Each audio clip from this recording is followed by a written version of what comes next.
Napalainom diha ha. Para ninyo ni.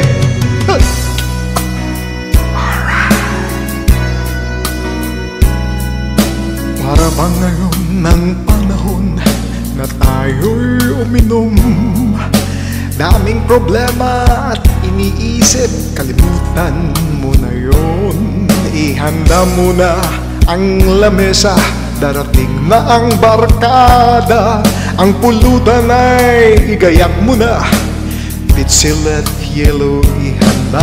Kung ang misis mo'y humahadlang, abay, lumaban ka. Huwag kang iiwas pag may inuman, dapat nga'y tumagay ka.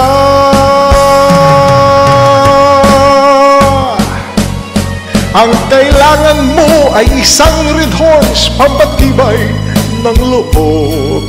Sa isang red horse ay tumatagal sa mabuting usapan. Ikot ng baso ay hindi laging iyo at sa akin lamang ang sabihin mo sa iyong kasunod. Pare, basta't maghintay ka lamang.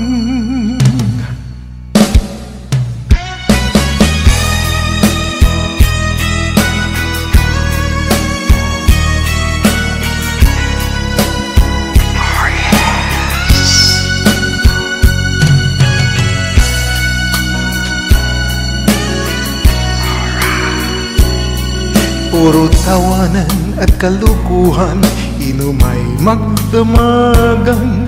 Pansamantala'y di mo naramdam ang bigat ng iyong pasan. Ang hangover mo ay mawawala, pero di ang alaala na ligaya'y ng ating harapan, na walang kasing saya. Walang mali sa inuman, basta't madalang lang. Pag uminom, ilagay sa tiyan yung alak, huwag yung pulutan.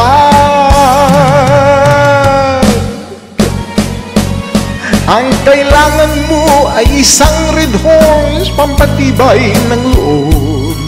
Ang isang red horse ay tumatagal sa mabuting usapan. Ikot ng baso ay hindi laging iyo at sa akin lamang ang sabihin mo sa iyong kasunod. Pare, basta't maghintay ka lamang. Ang kailangan mo ay isang red horse, pampatibay ng loob. Ang isang red horse ay tumatagal sa mabuting usapan. Ikot ng baso ay hindi laging iyo at sa akin lamang ang sabihin mo sa iyong kasunod. Pare, basta't maghintay ka lamang.